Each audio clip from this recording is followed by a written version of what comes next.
Hey you guys, this is Books and Crimes. I'm Mimi. I almost forgot my name with my co-host JB. This is episode number 22. Okay, so we have two paranormal stories and three little small crime stories that we're going to give you today, tonight, whenever you're listening. So the first one is called Haunted Baker's Mansion. Wow, the first word, and I can't even pronounce it. Iron Master. There you go. I'm not even going to try because as soon as I even try to open my mouth, I can see it not even pronouncing right. Okay. Alyssa? I thought it was Elias. Elias Baker purchased Alleghany. Yep. Furnace with his cousin Roland Diller in 1836. Elias moved, I'm going to ask you a couple more times. Elias moved with his family to be closer to his business. His wife, Hetty, I was going to say, what year is this again? Now I see, because that name threw me off. Hetty, it's Hetty, not Betty. Eddie. And their two sons, David Woods and Sylvester. Well, was Sylvester's last name Woods too? Or is David Woods his actual name? I thought that was weird, but I found out no, David Woods is his name, so it's okay. Yeah. They had two more kids, two daughters, Anna and Margareta. Yeah, Margareta. Margareta was born in 1839, but died around the age of 2. Aww. In 1844, Elias, you already know, bought out Roland's share of the business. Sometime in 1844, Elias hired a contractor to design him a new home. In 1849, it was completed. Years later, Anna would fall in love with an ironworker. Oh, I said it. I'm so proud of myself. Her father didn't want her to marry him because he was a lower class. So the legend goes that she tried to elope and get married, but her father forcefully brought her back. Anna then refused to marry anyone else. She remained single and lived in the mansion until her death in 1914. In 1922, the Blair Country Historical Society leased the building and opened it as a museum. In 1941, the society was able to purchase the house. At one point, the wedding dress was put on display in Anna's old room. Some have claimed to have seen the wedding dress move in the glass case. Some believe her ghost was outraged because she never got a chance to wear it. The dress is no longer on display due to deterioration. They said from it was like going. Yeah, because of like the sunlight. They couldn't put it in like a protection thing. I guess not. I guess because of where they had it, like just all the sun just got to it, so they just like get it out the fucking sun. Removed it within the last like few years. In 1851, David Woods married Sarah Tehill. In 1852, they had one daughter, Louise. 2.5 weeks after Louise was born, David was killed in a steamboat boiler explosion. Yeah. So is that like on those big ass ship things? I don't know. I really don't. I guess I should have looked into it. When I hear of steamboat, I think like, like the Titanic way back in the day where they had to put the coal in the you know what I'm saying? Like when I think of steamboat, a boiler. So anyways, horrible way to go.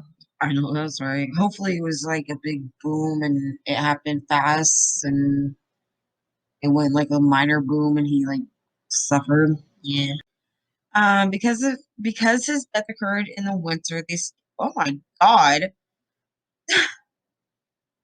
they stored his body in the ice room in the basement. Okay. His body remained there until the frozen ground had thawed enough to give him a proper burial. So it's becoming a museum. Some people have stated that they heard screams coming from the basement. Oh shit. They believe this might be David. Does it sound like a man screaming? They said it sounds like a guy screaming, but this is what I got confused. He was already dead when they brought him to the basement, so why would he be screaming in the basement? It wasn't like he died in the basement. But like maybe that's where his soul finally came to like some type of like I don't know. Yeah. But they said like sometimes you can see like Elias in the supposedly in the mansion and you hear like screams in different places and stuff like that. So that's why I turned it to like the mansion was haunted and not just like about her. Because a lot of stories you find about Anna and the wedding dress. Right. But if there's other things going on in that means the whole place is haunted. Not just the wedding dress. Yeah, so I was like, okay. Okay. I like that one. I think I remember reading something on this, but I can't remember too many details because a lot of them are kind of almost the same. Yeah. So, like, when I do read one, and half the time, I'm not even gonna lie, when I do come across some of the paranormal stories, this is why you actually did it this time, is because most of them, one, they're big, and we try to stay away from the big unless somebody requests it. And two, I already cannot read regardless if I'm drinking or if I'm not. I literally cannot read. Like I can pronounce shit. And then like most of the haunted things, places, whatever, is in areas where I would not even be able to pronounce the freaking words. Yeah, so there was some ones that I was like looking at. I was like, what? Yeah, like I was like, no, that's okay. If somebody happens to request it and we have to do it because of course they requested, I will go to different websites to figure out where it gives the translation. Yes, like Google translation. Every time it comes up, like have it played on the computer. And so then dot. That's how we would do it. Don't try me. I will. I don't care.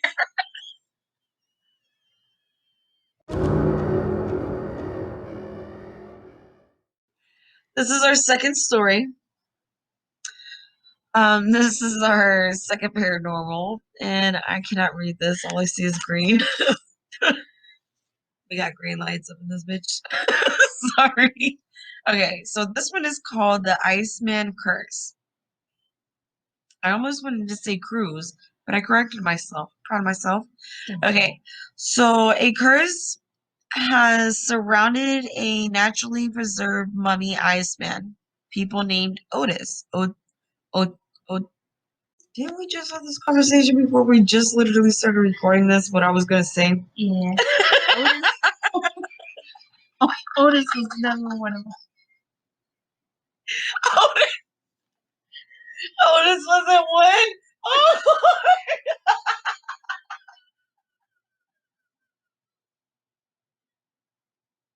I'm failing so bad. It's like his name is literally spelled O-T-Z-I, and I said Otis.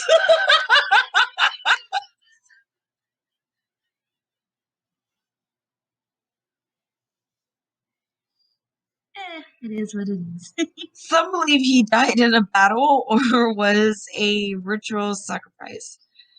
7 people connected to the Iceman have died. Oh, connected? Yeah. Okay. In 1991, Helmut and Erica Simon were hiking when they came across the preserved mummy. Forensic pathologist. Yeah, pathologist. Dr. Rainer Hinn was the first scientist to touch Otis. What's the fucking name? I think it's Otzi or Otzi. Well, I'm calling him Otis. The Iceman with his bare hands. Ooh, why would you do that? Yeah, I didn't understand that.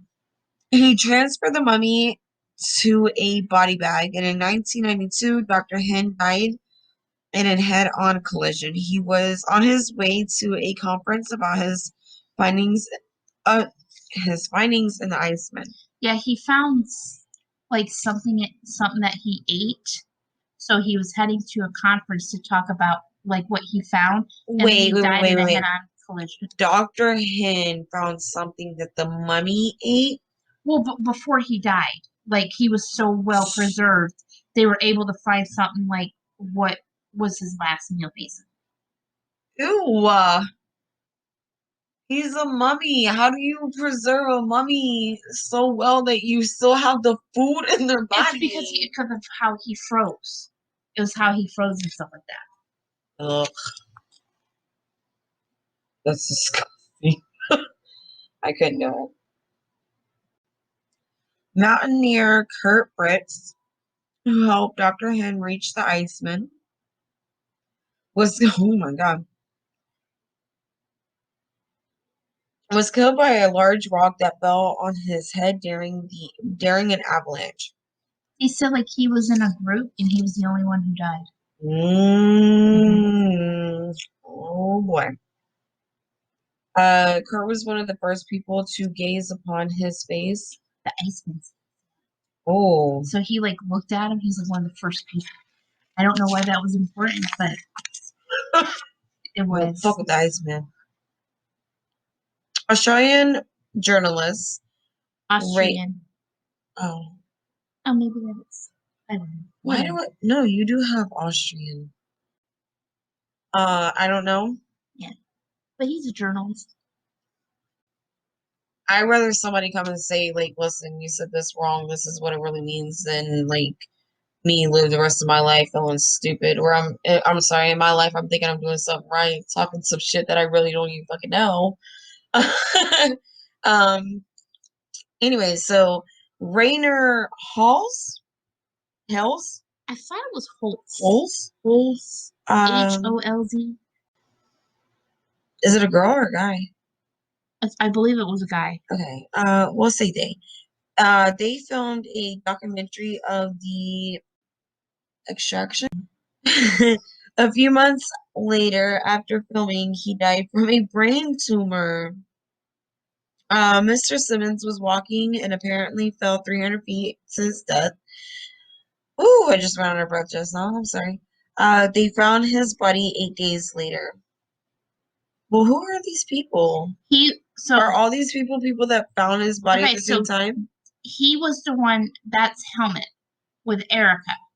They were the first ones to discover. They discover him. So So they finally like was able to get some money because they said that because they wanted some of that money because they were basically the first ones to discover him, and he was out celebrating because they finally won, and he was like, I think they said 100 yards or 100 miles or something like that, and then it was snowing and he just fell at 300 feet, and then they didn't find him until 8 days later. Well, damn.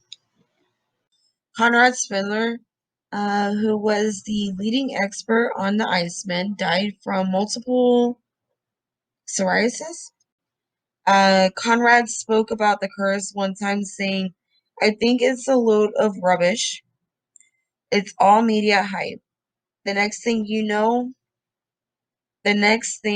you will be saying, I'll be next. Anyways, he died not too long after. Shit, Conrad. Diener Warnock wasn't a part of the Iceman directly, but when Mr. Simmons went missing, he led the search team that was looking for him. Mm-hmm.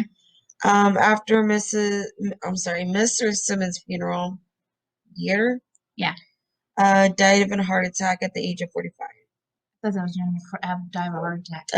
45. Even though he had nothing directly with the Iceman, he was so connected to people that was. Because the mummies don't play. That he found him and then like after that gentleman's funeral, then he dies of a heart attack at 45. That's crazy. Yeah. Dr. Tom Loy was a scientist who analyzed the Iceman and revealed a lot about his final moments. He died from a blood clot and was found dead in his home. Oh. And he was the last person to like 7. So where's that mummy now? Do they have it in a museum or locked up or something? If I remember correctly, I think it's at the Smithsonian. And they said like nothing crazy has happened. Since they put him in, maybe he's finally like somewhat at peace because he's being recognized. You know what I mean? Yeah. Because wait. Was the mummy just like a regular mummy, or was it like I forget? Was he a mummy like? No, he was like a famous guy back in the day. No, he was like a caveman. He was just like a fucking regular caveman, like with the dinosaurs. I think. Like, isn't that what cavemen were around? Maybe I'm getting Ice Age and what's that cruise mixed up like? I think they just called him a mummy because of how he was preserved. Well, when I think of cavemen, I think of like when the dinosaurs were around. Yeah, I think that maybe, I don't know. I just know he was like old. But then when I think of mummies, I think of like Egyptian time type mummies. I think they when more, the kings. And those are wrapped up in the bandages. I think they only refer. That's what I think of when I hear mummy. I think they only actually refer to it this time of just because of like how he was preserved. Because he's, I think that's why they refer to him as a mummy because he wasn't like found in bandages or anything. I would freak the fuck out if I found a body in bandages and it was a mummy. All right. So that's our little 2 paranormal stories. We're going to give you a little break.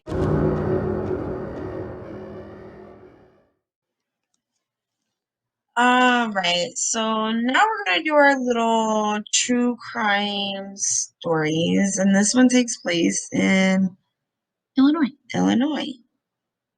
So in 2018, a man told police that he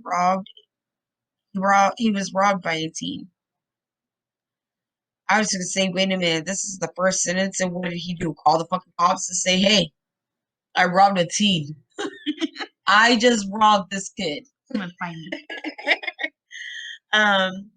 He said he was walking with a bag of chicken. Oh my God. Got some food again.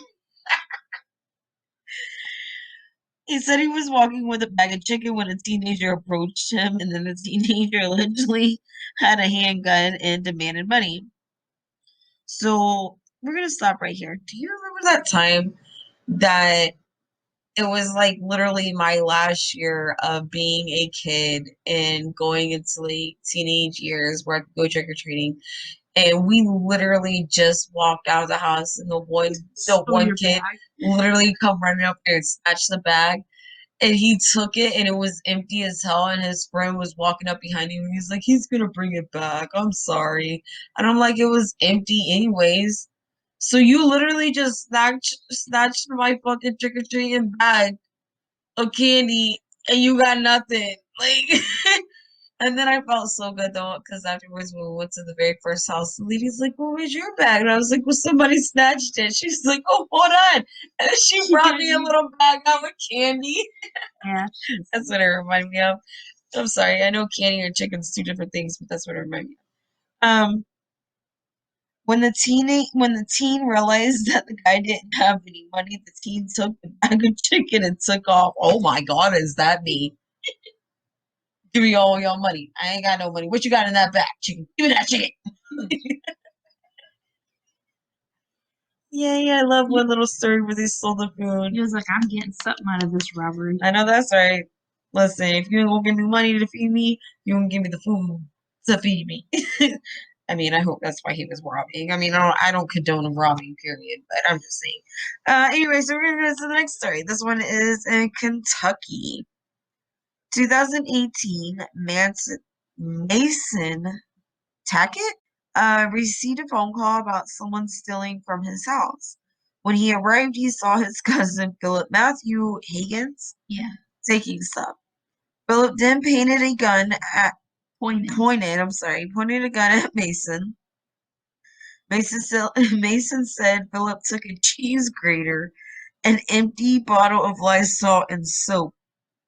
My dude, what is you doing? Like, I'm confused by this. Mason said he stole.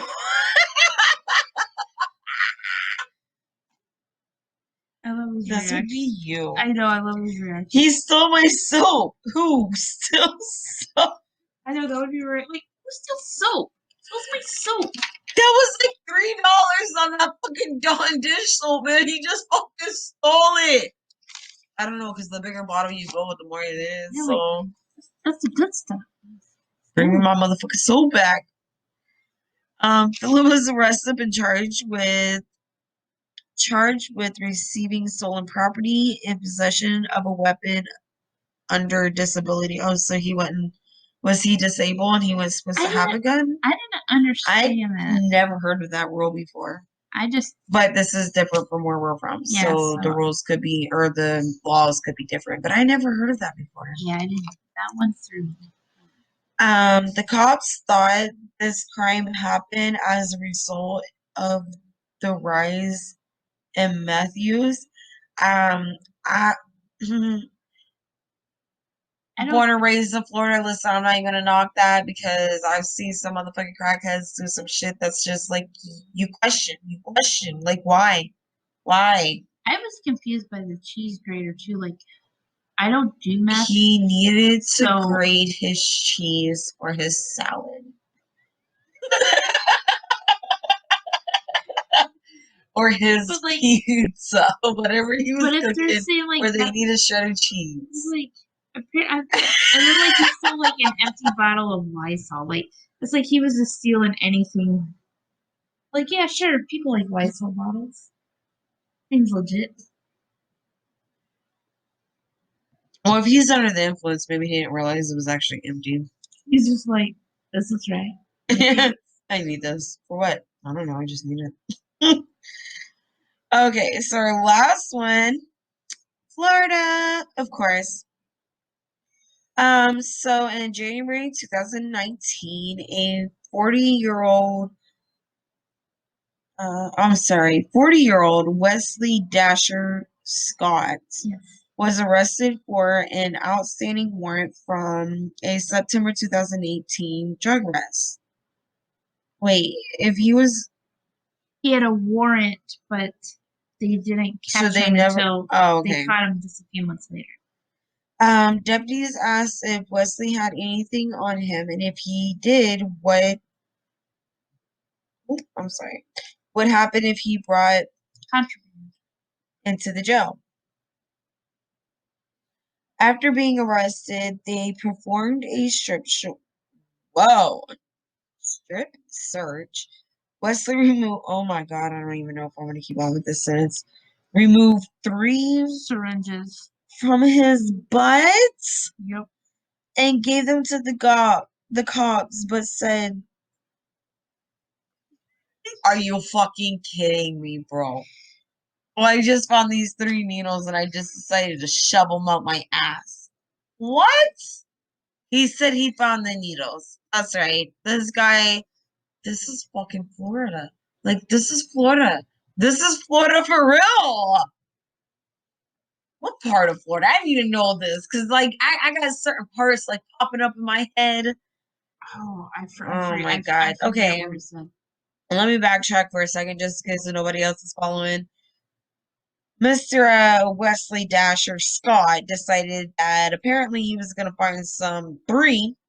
He found 3 syringes and decided to put them up his butt because he found them and they were not his.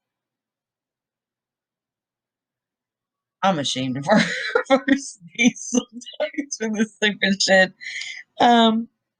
He was charged with introducing contraband in a county detention facility, in addition to being charged with possession of drugs. Without a prescription with intent to sell, possession of marijuana, and possession of drugs without prescription. Oh, so he was on fucking pills and everything else. And I think some of those went to like why he had the warrant. I think it was kind of the 2 things, but how can you stick a syringe up your butt? First of all, regardless if it's your fucking needle or not, It's a needle. I don't give a fuck if there's a cap on it or not. You're shoving it up your butt. First of all, who out of half of the fucking little crime stories that we've done, how they get half the shit up their ass and why they want to shove half that shit up their ass. But out of all things, needles? And then you're gonna sit there and say it's not even mine, but I found so what you're just like skipping down the fucking Like, sidewalk, just enjoying your day. I'm like, oh, a needle, shove. Oh, look, another one. Yeah. Another one. Like, what the fuck? I don't know if his first instinct is like, yeah, that Oh, needs to be at my butt. Of anything. Anything. Anything that you find, oh, let me just shove it in my ass. What? And I love my state. I really do. Like I've always said, and I will always be proud to admit, I have been born and raised here. I love the beaches. No matter where I go, I love the beaches. That's why I'm proud to be a Floridian. Then I hear these stories like this. And it's like, why? Why? How? I don't want it. When? Where? I don't want to know. I, I want to know how their mindset went to the fact they were like, this is a good idea. Yeah, like, I don't know. What's this? Okay, so we're going to cut it off there for the night because I can keep going on with my questions and I'm done. It's 12 o'clock here in the morning. We got school for little children and we got work the next day. So, be sure to follow us on Instagram, Snapchat, YouTube, at Spooks and Crime Podcast, Spooks and Crimes Podcast. I'm sorry. If you have any personal stories you want to tell or anything like that, requests, feedback, whatever, you can email us at spooksandcrimespodcast@gmail.com, or there was going to be something else that I was going to say, but I totally forgot. So, yeah, you guys have a great night. Thank you for listening. Be sure to comment, share, let everybody else know to listen to us. And we thank you guys so much. Bye.